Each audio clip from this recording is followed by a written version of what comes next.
Assalamualaikum warahmatullahi wabarakatuh. Selamat datang kawan-kawan semua di channel Riang Biru. Terima kasih banyak untuk kawan-kawan yang sudah berkenan hadir di channel ini. Dan apa kabar kawan-kawan?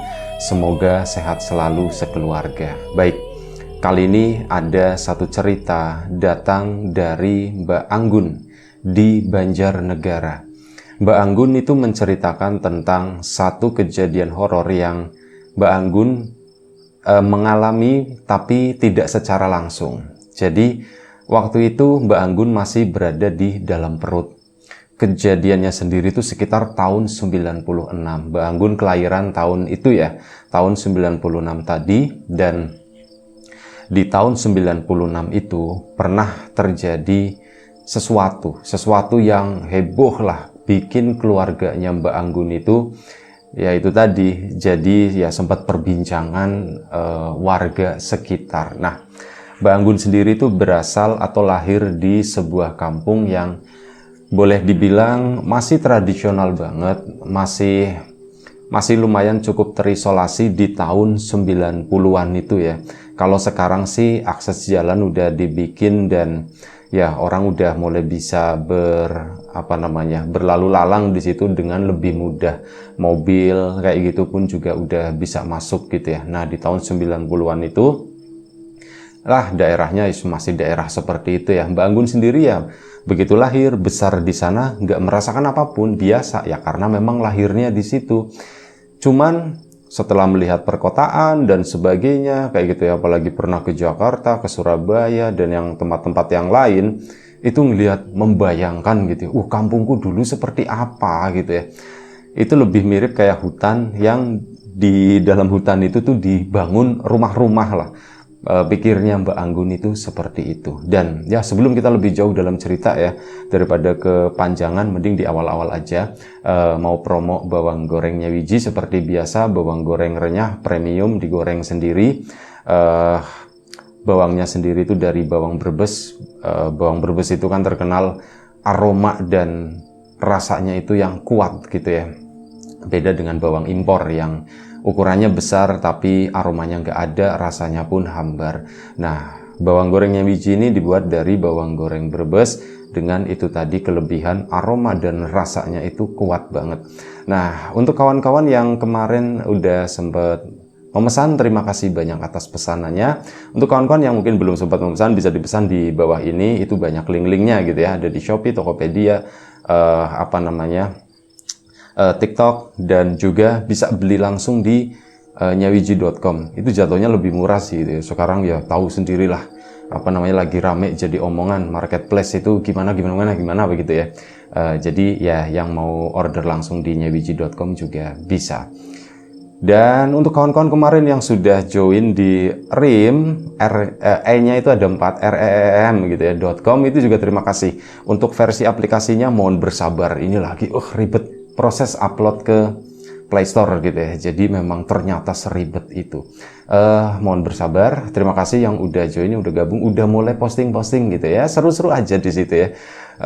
Aplikasi baru, orang lain belum pada pakai dan itu aplikasi bikinan sendiri. Saya sendiri yang bikin dari nol, sendirian pula. Oke lah, selamat menikmati aja. Ya tentu saja dengan segala kekurangannya nanti kita perbaiki bareng-bareng gitu ya. Kita perbaiki pelan-pelan. Itu aja. Kita lanjut ke cerita Mbak Anggun. Mbak Anggun di Banjarnegara. Nah, melihat ya itu ya kondisi kampungnya dulu, dan akhirnya apa? Pada suatu saat itu pernah diceritakan oleh ibunya, oleh bapaknya, oleh keluarganya, ya dimana Mbak Anggun itu udah mengerti lah, udah bisa memahami apa yang diceritakan oleh mereka. Jadi kejadiannya itu di tahun 97-an itu, di musim kemarau, di mana ibunya Mbak Anggun itu udah hamil besar dan boleh dibilang udah mulai proses mau melahirkan. Nah, di awal-awal kehamilan, ibu itu mungkin ya boleh dibilang nggak merasakan apapun. Normal seperti perempuan-perempuan lain yang hamil. Nggak ada gangguan-gangguan mistis atau apa, kayak itu nggak ada. Semuanya itu baik-baik aja. Sampai memasuki bulan ke-9, udah deket-deket melahirkan. Nah, disitulah ibunya Mbak Anggun itu mulai sering mengalami sesuatu yang aneh gitu ya. Ya mungkin orang sekarang menganggap itu halusinasi gitu ya. Ya enggak tahu, kita enggak tahu, cuman ini menceritakan apa yang dialami oleh ibunya Mbak Anggun tadi. Saat lagi hamil di bulan ke-9 itu, ibunya Mbak Anggun mulai sering melihat sesuatu yang harusnya enggak terlihat gitu ya. Jadi misalkan pagi-pagi tuh, saat udah 9 bulan kan yang nyuciin itu bapak, cuman ibunya Mbak Anggun yang ngeler gitu ya, yang ngejemur di samping rumah. Pagi-pagi ya mungkin sekitar jam 7 lah. Jam 7 di kampungnya Mbak Anggun itu masih adem, masih relatif lumayan cukup gelap. Karena apa? Ada punggungan gunung, ada punggungan bukit itu yang menutup matahari. Jadi ya nanti matahari nongol itu baru sekitar jam 8 atau apa gitu. Jam 7 itu masih gelap, ketutup sama bukit-bukit itu. Dan lagi ngejemur baju. Kan jemurnya itu di samping rumah ya, di samping rumah Mbak Anggun itu masih ada tanah kosong di situ. Nah ini saat ibunya lagi ngejemur tadi, ibu itu nggak sengaja melihat ke arah atas. Dia merasa kok kayak ada yang merhatiin gitu ya. Dan akhirnya ibu kan nengok ke atas, ke sana. Ke atas itu maksudnya karena di belakang kampungnya Mbak Anggun itu kampung yang berbukit-bukit gitu ya. Jadi di belakang rumah itu ada tanah yang lebih tinggi lah di situ. Ya mesti nggak tinggi-tinggi banget gitu ya. Paling berapa meter, 4 atau 6 meter gitu. Nah, di belakang itu, di balik semak-semak, ibu itu melihat ada 6 orang di situ dengan pakaian yang lumayan cukup aneh gitu ya. Pakaiannya itu jadul, kayak pakaian orang-orang dulu. Kalau ibunya Mbak Anggun bilang, itu kayak di filmnya itu Bang Haji Rhoma Irama, judulnya Jakaswara. Pakaiannya tuh seperti itu. Kawan-kawan yang pernah nonton Jakaswara mungkin bisa membayangkan ya. Bagi yang belum nonton, oh itu film bagus gitu ya, tonton gitu. Nah itu seperti itu, kayak pakaian-pakaian pendekar lah modelnya itu begitu. Siapa itu, ada yang ngeliatin, kata ibu. Cuma diem aja begini, ada 6 orang berjejer. Ibu pun akhirnya karena risih dilihatin gitu kan, akhirnya buru-buru kan, pengen cepet-cepet, dan akhirnya masuk ke dalam rumah. Bapak belum berangkat waktu itu. Pak, ada orang yang liatin ibu, katanya. Di mana bu? Itu di belakang sana, kata si ibu itu begitu. Oh iya, Mbak Anggun itu udah punya kakak ya.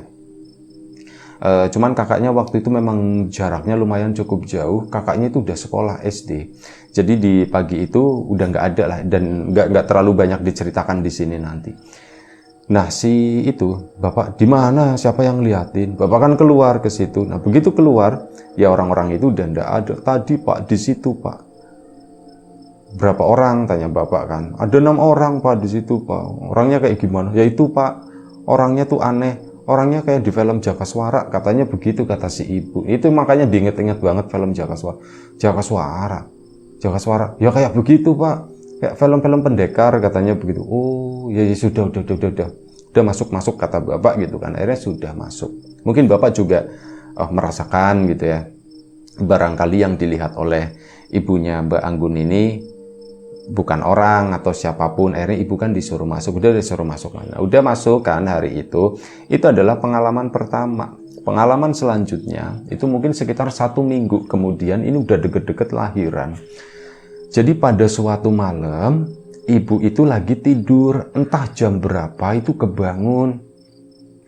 Perut itu agak sedikit gak enak waktu itu ya. Ibu pun kebangun. Nah begitu kebangun, ibu itu mendengar ada suara orang itu kayak lagi riuh, orang itu lagi ribut, orang lagi sibuk, itu di samping rumah. Ayo mas, ini. Kayak orang sibuk lah lagi mempersiapkan sesuatu, dan sepertinya orang-orang itu tuh kayak buru-buru begitu ya. Dan ibu kan, siapa ya yang ribut-ribut? Bangunin bapak, pak. Ada ribut-ribut pak, bangun, kata si ibu begitu.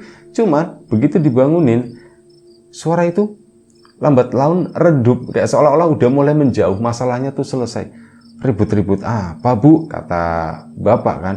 Bapak itu nggak mendengar sama sekali. Tadi pak, ada di samping rumah. Ya akhirnya bapak udah tidur aja, kata bapak. Udah tidur aja. Akhirnya sudah tidur lagi begitu. Itu pengalaman kedua, dan waktu itu bapak juga nggak sempat nengokin. Sampai beberapa hari kemudian, ibu itu di depan, waktu itu sore ya, sekitar jam 5-an lah. Jam 5 sore, ibu di depan sana duduk sambil makan keripik. Lagi krauk gitu makan. Ibu ngelihat lagi, ada 6 orang yang pernah ngelihatin ibu di belakang sana.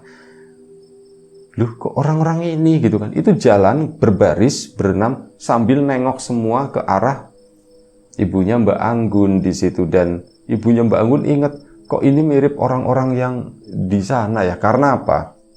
Di kampungnya Mbak Anggun itu semuanya kenal. Dan saat Mbak Anggun melihat itu, orang-orang itu orang asing, orang yang nggak dikenal, bukan warga situ sama sekali. Makanya kan, kok orang ini yang aku lihat di belakang itu, ngapain ya mereka? Ya orang-orang itu tuh cuman senyum gitu ya. Sampai akhirnya pada suatu hari, habis ngelihat itu, ibu pun langsung masuk karena merasa ndak enak. Ibu pun balas senyum gitu ya. Cuman senyumnya senyum asem waktu itu karena takut.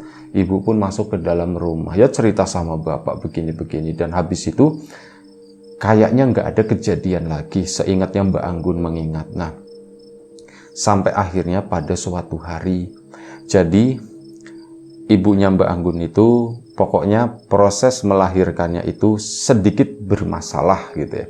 Entah bayinya sungsang atau bagaimana. Intinya begitu. Dan waktu itu di tahun 97 ya sempat ngundang dukun bayi kan, cuman ya dukun bayinya itu nyerah waktu itu. Aduh, aku ndak sanggup, intinya seperti itu. Dan akhirnya apa, dibawa ke puskesmas sana. Dibawa ke puskesmas, dirujuk maksudnya, bukan dirujuk ya istilahnya, dikasih tahu udah mending dibawa ke sana aja, ke puskesmas atau kemana lah tempat sehat, ke rumah sakit atau apa gitu. Nah, di tahun 90-an tersebut, di kampungnya Mbak Anggun, itu ndak ada yang punya sepeda motor. Apalagi mobil, ya nggak ada, bener-bener nggak ada gitu ya. Bingung kan warga, dan ini adalah kasus pertama begitu. Ibunya Mbak Anggun mau melahirkan, dan ternyata bermasalah seperti itu. Ini harus dibawa ke sana. Intinya begitu, dibawa ke rumah sakit. Si dukun bayi angkat tangan, dan itu bagus ya, saya tuh nggak mampu gitu, saya nggak mampu, mending dibawa ke sini aja, dibawa ke sini. Akhirnya apa, warga pun rembuk-rembuk begitu kan. Dan saat rembuk-rembuk itu tiba-tiba ibunya Mbak Anggun itu keinget sama suara-suara yang pernah didengar itu pada malam hari. Ayo gini, buruan gini ya. Loh, kok suaranya mirip ya sama yang itu. Dan akhirnya ternyata dipersiapkan, dibikinlah semacam kayak tandu tradisional begitu ya. Dan waktu itu melibatkan sekitar lumayan cukup banyak ya, sekitar 14 orang.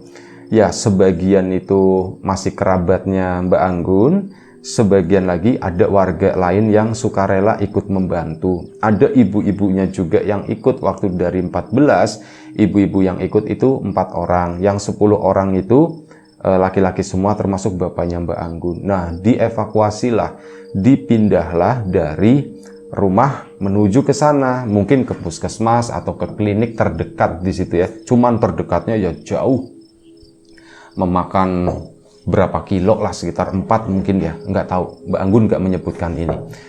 Tapi katanya lumayan cukup jauh, bisa memakan waktu seharian kalau jalan kaki. Dan akhirnya sudah. Hal itu pun dilakukan sama warga gitu ya. Ya jalan kaki bawa begituan kan nggak bisa cepet. Kalau cepet-cepet repot, kepleset atau apa gitu ya. Orang jalanannya juga masih jalanan tanah gitu ya, masih berbatu-batu. Kalau misal terjadi kecelakaan, ada yang kepleset dan yang lain-lain. Dan yang lain-lain tentu saja bahaya kan bagi ibunya Mbak Anggun. Dibawa sehati-hati mungkin, akhirnya apa? Lambat kan. Waktu itu berangkat itu udah lumayan cukup siang, dan siangnya itu udah benar-benar siang, sekitar jam 2, tapi warga itu udah siap. Ya udah, nanti kalau memang kita belum sampai ke sana, kita nginep di jalan, katanya begitu kan. Loh, nginep gimana mas? Yang ibu-ibunya ya, nginep gimana? Ya sudah, ndak apa-apa, biar nanti sampai sana itu dapat pagi, jadi bisa langsung ditulungin. Mbak, sampean masih kuat enggak Mbak? Ditanya begitu. Iya, masih kuat. Karena waktu itu kondisi perutnya itu ya baik-baik aja. Kondisi perutnya itu enggak yang mules-mules bagaimana begitu ya, itu enggak. Kondisinya tuh kayak udah normal lagi, ada mulesnya, cuman ya begitu. Sekali-kali mules, nanti enggak. Sekali-kali mules, nanti kayak udah kayak gitulah ya. Bukaan berapa juga enggak tahu waktu itu ya. Nah akhirnya apa? Dibawalah sore itu, siang itu, karena jalannya lambat, beneran ketemu malam. Kayak baru setengah jalan, tapi warga itu ndak berani. Karena apa? Kesana itu jalanan itu gelap banget, dan ya pikir warga, mending kita istirahat aja dulu. Dan beberapa dari mereka memang kayak udah bersiap untuk apa ya? Untuk berkemah begitulah. Ada yang bawa alat masak, ada yang bawa ini, ibu-ibunya begitu ya. Bapak-bapaknya juga sepertinya begitu, dan mereka tuh kayaknya menikmati perjalanan tersebut. Pertama kali dan sekali-kalinya, kata Mbak Anggun itu, di situ di kampungnya ada orang hamil sampai dibawa dievakuasi sebegitunya. Dan akhirnya apa?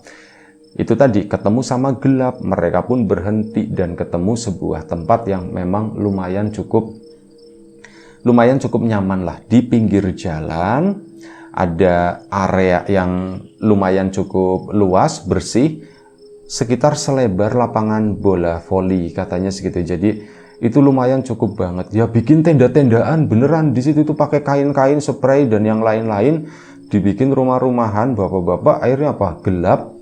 Tenda itu udah berdiri di situ. Ada 2 tenda. Satu ini buat ibunya Mbak Anggun yang hamil, nanti ditemenin sama ibu-ibu. Sementara bapak-bapaknya itu ada tenda 1 juga, tapi ya tentu saja nggak muat buat semuanya. Nah, ada yang memilih untuk begadang di situ, bikin api unggun dan sebagainya. Akhirnya apa? Mereka pun menjalani yaitu malam perkemahan di tengah jalan tersebut. Bapaknya Mbak Anggun pun udah takut. Karena apa? Begitu malam itu dipanggil bapaknya. Pak, aku ini Pak, perutku mules lagi Pak. Aduh, jangan sekarang dong, malam-malam begini jangan sekarang, pikir bapaknya. Akhirnya apa? Sudah kan, ibunya Mbak Anggun pun memilih untuk tidur. Ibu-ibu yang lain juga sama seperti itu, ditemenin sama mereka. Nah, sampai pada malam harinya, ini ibunya Mbak Anggun itu benar-benar ngerasa tiba-tiba perut itu kayak ada yang narik gitu ya, dan kontraksi lah waktu itu. Istilah Anda tahu lah ya, narator istilah-istilah orang hamil itu kayak gimana. Mungkin kontraksi lah, udah mau keluar lah. Itu ibunya itu ibu udah menggeliat-geliat waktu itu. Ibu itu udah muter ke kanan, udah muter ke kiri. Pak, tolongin Pak, ini udah mau keluar. Dan waktu itu ya ibu-ibu persiapan. Ini kalau memang lahir di jalan ya sudah, katanya begitu kan. Ya udah siapin Mbak. Waktu itu disuruh nyiapin semuanya, termasuk itu si bapak-bapaknya pun kalang kabut gitu. Waduh, gimana nih? Nah, lagi ada keributan seperti itu, tiba-tiba di luar itu kayak ada obrolan gitu kan. Ada orang yang mampir di sana. Ibunya Mbak Anggun itu enggak tahu, enggak melihat, cuman begitu ada yang nanya, Pak, ini kenapa gitu kan? Kenapa berhentinya di sini? Aduh Pak, ini udah kemalaman gitu kan. Ada yang jawab seperti itu.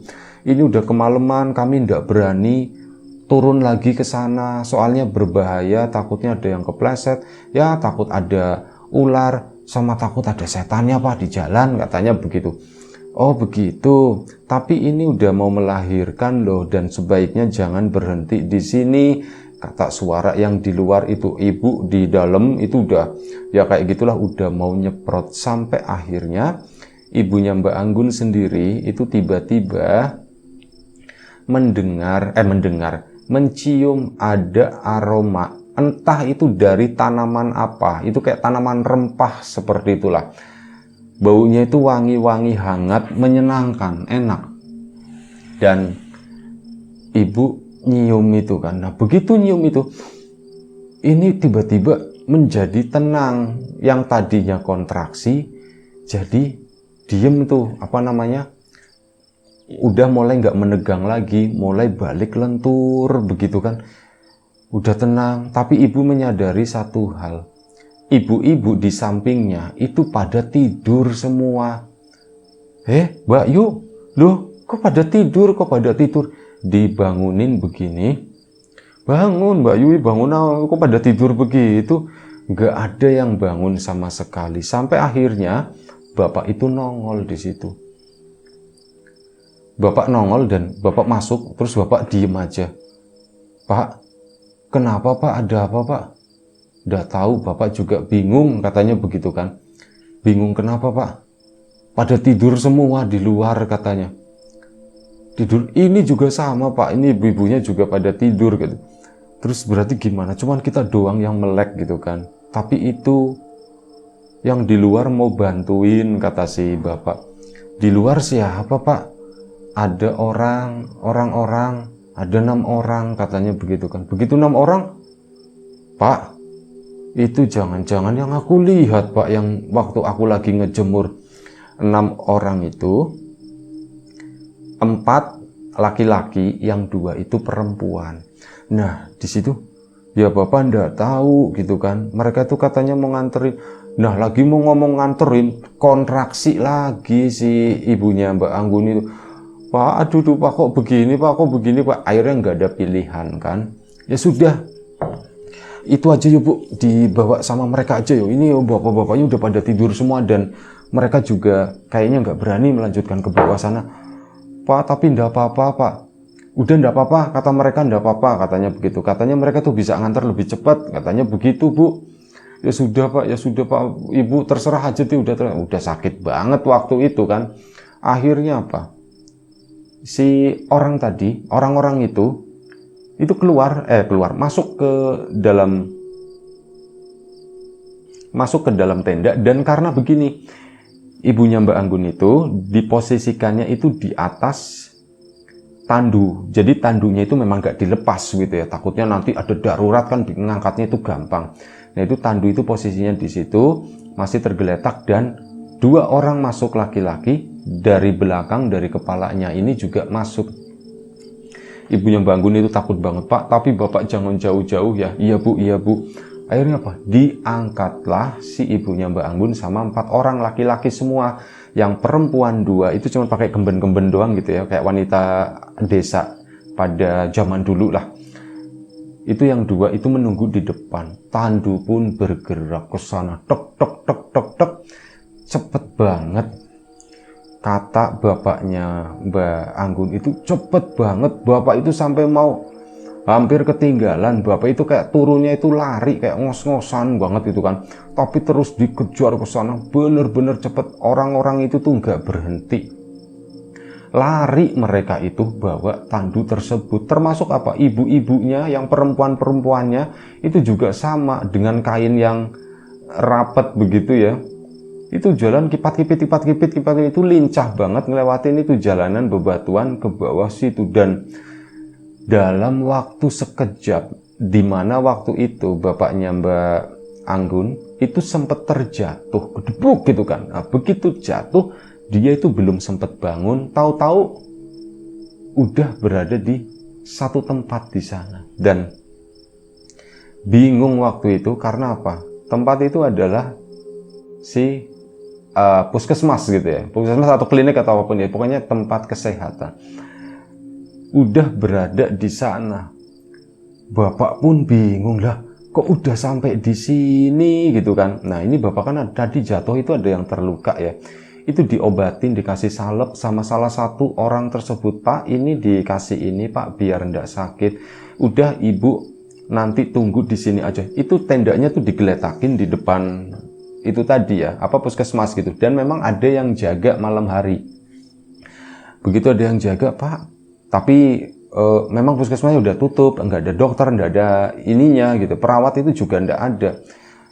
Pak, jam segini belum buka Pak, katanya. Ya sudah Pak, nggak apa-apa katanya begitu, biar kami nunggu di sini itu.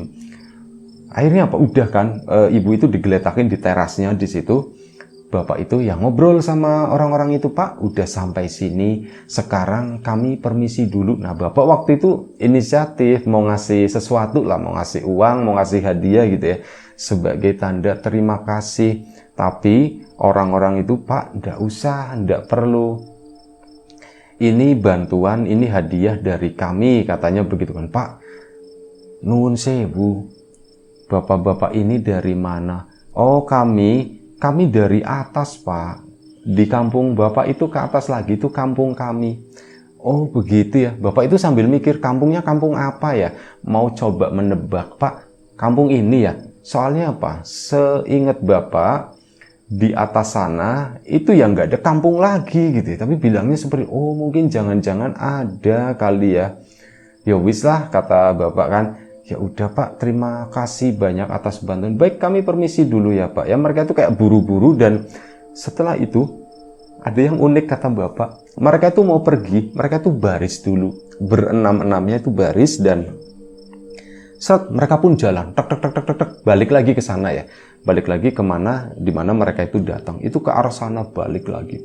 Udah kan di puskesmas itu, Bapak pun nungguin, ibunya pun udah dikasih selimut dan yang lain-lain. Ibunya Mbak Anggun itu mulai tenang waktu itu. Udah bisa tenang, mungkin karena capek, ibu pun tidur. Bapak pun sama, akhirnya tidur di pelataran puskesmas tersebut, nemenin ibu. Bapak tidur sambil duduk. Sementara yang jaga puskesmas ya melaksanakan tugasnya lah, keliling-keliling begitu ya. Nggak terasa pagi pun tiba. Jam 5 atau jam setengah 5 pagi, ibu kontraksi lagi, dan kali ini tuh lebih dahsyat. Akhirnya itu pagi-pagi sekitar jam 6 itu udah ada yang datang ke situ, langsung diurus lah intinya gitu ya, dibawa masuk dan sebagainya. Untuk proses detailnya ibu sama bapak juga nggak terlalu mengerti masalah medis gitu ya. Intinya setelah ditangani di puskesmas tersebut, ibu itu berhasil melahirkan itu sekitar jam 8 pagi. Mbak Anggun lahir. Nah, begitu Mbak Anggun lahir, orang-orang yang dari kampung, mereka itu tiba di situ, di puskesmas. Berarti sebelum jam 8 ya, mereka itu udah tiba di puskesmas.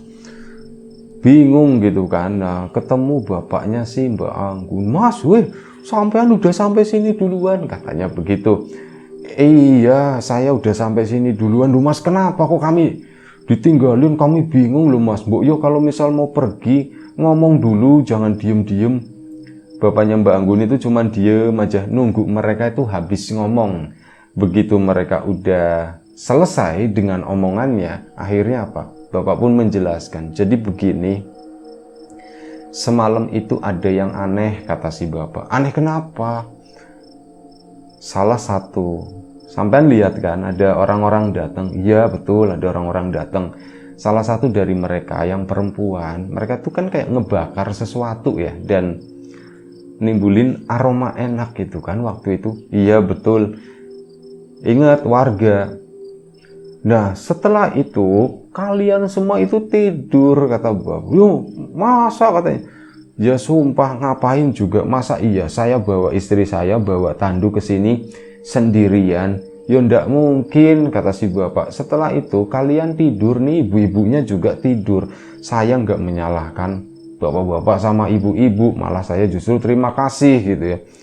Ini sepertinya kena sirep, katanya begitu. Dan terus apa Mas yang terjadi Mas? Ya udah, mereka itu menawarkan, ayo Pak bawa ke sini. Ya sudah, nggak ada pilihan, istri juga udah begitu waktu itu. Akhirnya apa? Diangkutlah, dibawalah ke bawah. Sampai tahu dong, ngangkutnya itu cepet banget, nggak berhenti, lari katanya. Ini aku sampai jatuh, dan memang beneran jatuh gitu ya. Ada bekas nggak tahu diolesin apa itu juga. Nah itu ada bekas jatuhnya juga si bapak di situ. Ya warga tentu saja bingung begitu ya. Masa iya sih, masa iya, beneran. Dan akhirnya apa? Ibu pun melahirkan di sana, sempat menginap dulu 1 hari untuk beristirahat, 1 hari atau 2 hari gitulah, itu untuk beristirahat. Setelah dinyatakan semuanya baik-baik aja, ibu sama bayi sama Mbak Anggun, waktu itu belum dikasih nama Anggun gitu ya, itu pun akhirnya diperbolehkan pulang. Nah, diperbolehkan pulang pun masih sama. Mereka itu pakai, yaitu tadi, orang-orang itu ya. Cuman kali ini, karena kan udah ada yang nengokin, kayak gitu ya. Warga itu anggapnya itu piknik. Mereka tuh jalan, dari atas ke bawah itu jalan. Dianggapnya piknik, rame di sana. Pas balik pun, ya sama, ditanduk lagi sama bayinya ya waktu itu. Dan sampailah akhirnya di rumah. Nah, di tengah perjalanan, ibunya Mbak Anggun itu melihat di tempat mereka berkemah pada waktu malam itu ada orang-orang berdiri di sana. Orang-orang yang dia lihat saat lagi ngejemur pakaian. Orang-orang yang dia lihat, orang-orang yang bawa tanduknya malam itu, mereka tuh berdiri semua di situ. Bukan semua berdiri. Ada beberapa yang berdiri, ada beberapa yang jongkok. Ibunya bangun pun ngeliatin dan ya gak ada yang bisa terucap waktu itu, katanya selain bilang terima kasih, pelan begitu ya, terima kasih. Dan orang-orang itu kayak membalas dengan membungkuk dan senyum. Perjalanan pun akhirnya sampai di rumah di situ. Nah, begitu sampai di rumah, cerita itu kan menyebar. Bahkan udah menyebar sebelumnya. Rumahnya Mbak Anggun itu jadi rame banget di situ. Orang-orang penasaran dengan itu tadi. Nah, Bapak kan mulai bertanya-tanya, Mas, emang di atas sana itu ada kampung ya, Mas ya? Kampung apa? Orang kampung kita itu ya kampung paling tinggi. Mungkin gunung ke bawah baru ada kampung. Cuma kalau ke atas lagi ya nggak ada, itu udah alas, udah hutan semuanya, kata si orang tersebut ya. Kenapa Mas emangnya? Malam itu sewaktu orang-orang itu mau membantu, mau bawa tandu, ya saya sempat nanya, bukan itu, waktu di puskesmas deh katanya. Waktu di puskesmas itu saya sempat nanya, bapak-bapak ini tuh dari mana asalnya? Bilangnya itu di kampung di atas, katanya seperti itu. Nah, itu kan akhirnya cerita nyebar ya. Emang di atas ada kampung ya? Emang di atas ada kampung ya? Gitu. Dia bilangnya itu nggak ada. Hanya ada satu orang. Waktu itu udah sepuh banget. Seorang nenek-nenek. Usianya itu mungkin udah 90-100 tahun gitu ya. Nggak jelas ditanya usianya berapa. Udah lupa katanya. Lahirnya kapan? Pokoknya zaman ini. Bilangnya itu seperti itu. Si nenek-nenek itu ingat dulu memang ada kampung di sana, di atas sana. Cuman waktu itu kampung itu tiba-tiba menghilang, kata Simba. Nah, Simba itu dulu waktu kecil itu kan suka sama anak-anak yang lain itu main ke hutan ke sana kan, ke atas. Jaraknya enggak terlalu jauh dari kampung ini. Itu ke atas ke situ. Ada kampung di sana ya, kampungnya kecil, hanya ada beberapa rumah dihuni sama beberapa orang. Cuman sebelumnya kalau kita ke sana itu pasti dikasih entah buah-buahan, dikasih apalah jajanan seperti itu sama warga di situ. Warganya itu baik-baik. Nah, anak-anak kan jadi sering pada ke situ ya. Termasuk ya orang-orang gedenya dulu itu juga ke sana. Saat lagi berburu atau apa mampir di situ. Cuman pada suatu hari Simba juga ngalamin, kita ke situ, cuman apa? Kampungnya tuh sepi, ndak ada satu orang pun yang tinggal di sana, kata Simba. Bener-bener kampungnya itu hilang, katanya begitu. Sampai sekarang ndak ada. Bah, jangan-jangan orang-orang itu dari kampung itu ya, Mbah ya? Ya mungkin saja, bah kampungnya masih ada. Ya ndak tahu, kayaknya sih udah ya. Namanya dulu juga pakai rumahnya rumah gubuk. Kena angin, panas, hujan ya paling udah hancur. Dan ya bekasnya juga mungkin tidak ada, kata Simbanya. Tapi dulu memang benar ada. Di situ itu ada kampung kecil, kampungnya orang-orang baik, kata Simba itu seperti, oh gitu ya, jangan-jangan itu. Ya wes ndak apa-apa, istrimu itu dapat hadiah berarti, katanya. Iya Mbah, gitu. Akhirnya sudah. Satu misteri terpecahkan, tapi ya itu tadi menimbulkan misteri baru. Apakah beneran ada gitu ya, atau apa? Yaitu nggak ada yang tahu dan nggak ada yang membuktikan. Saat mereka coba ke atas ke sana, mereka itu tidak menemukan apapun. Titiknya di mana, bekas-bekasnya, yang namanya bambu gitu ya, puluhan tahun mungkin udah lapuk gitu. Itu aja satu cerita dari Mbak Anggun. Dan ya kelahirannya yang seru waktu itu ya. Terima kasih banyak Mbak Anggun. Kawan-kawan di rumah juga terima kasih banyak atas support dan dukungannya, apapun itu, kawan-kawan subscriber, kawan-kawan membership, kawan-kawan yang udah kasih support dalam bentuk super thanks ke Riam Biru, terima kasih banyak. Kawan-kawan yang udah ngasih like, udah nge-share ke yang lainnya, kawan-kawan yang udah ninggalin komentar juga terima kasih banyak.